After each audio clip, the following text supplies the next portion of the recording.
Hello, Screenwriter's Journey, day 193 on the road to an Oscar or an Emmy. Today in the real world is March 21st, and I mention that only because I got called for jury duty today. I got a letter in the mail. So, April 25th, I'll be hanging someone high or letting them taste freedom. Who knows? Um, But back in the script writing, I haven't done any of these for a few days. It's February 8th. So, again, we're right at that 6 weeks thing. All right, let's see here. So, they're talking about. This is a whole logistics part about where they could possibly fly into. And I wanted to add in that part about the runway to make it realistic semi, because you do need a certain length of runway for obviously a jet needs a lot more than an airplane would, but I figure he would not want a slowpoke airplane. He would want a fast poke private jet. I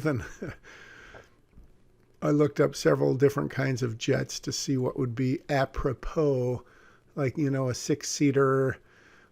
And then I'm thinking, well, because in the previous version he brought it was himself, the pilot, the guy, his guard, and then those four militia type people that got out and back. And so it needed to be a big enough private jet that there was a door and back, which I did research, and there is such a thing.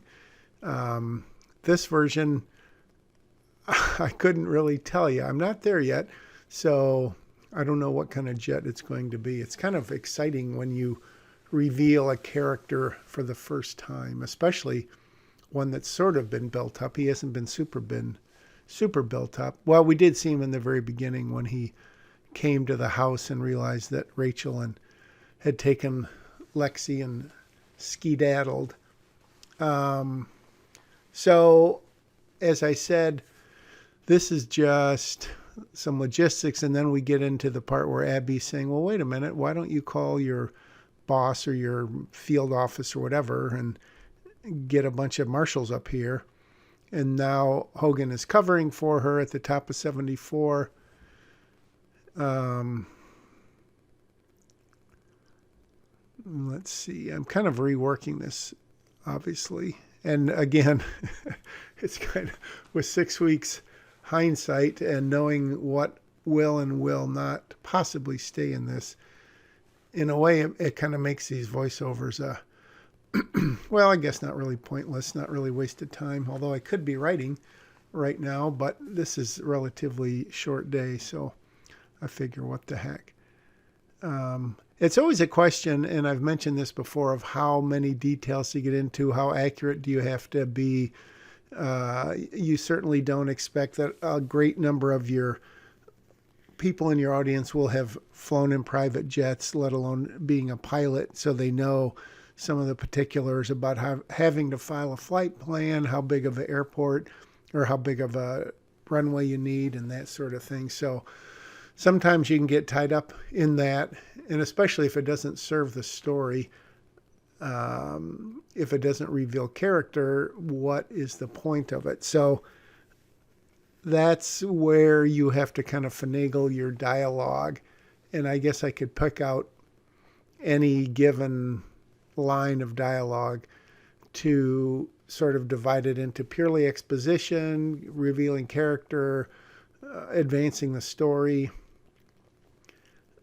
I think it's almost always has to advance the story, because even if you hear 3,200-foot runway, that advances the story. That'd be cutting it close. That tells you there may be an element of danger.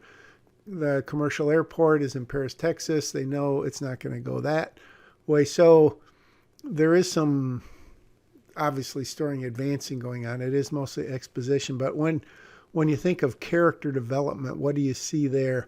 So what's the call captain? To me, that's a nod from Hogan to Holly that she is in charge, which, she is, but he's acknowledging that, which I think would sort of mean something to Holly, hearing him say that.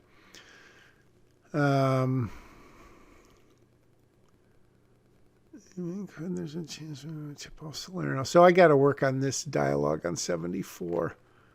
And this is the part where Holly's saying, "Hey, you're not going with us," and Abby and Luke are insistent that they are. So, like I said, this is a rewrite. Obviously, that's not virgin writing, but I'm kind of trying to make this better. Will it hold up? We're gonna have to wait till day 194. See ya.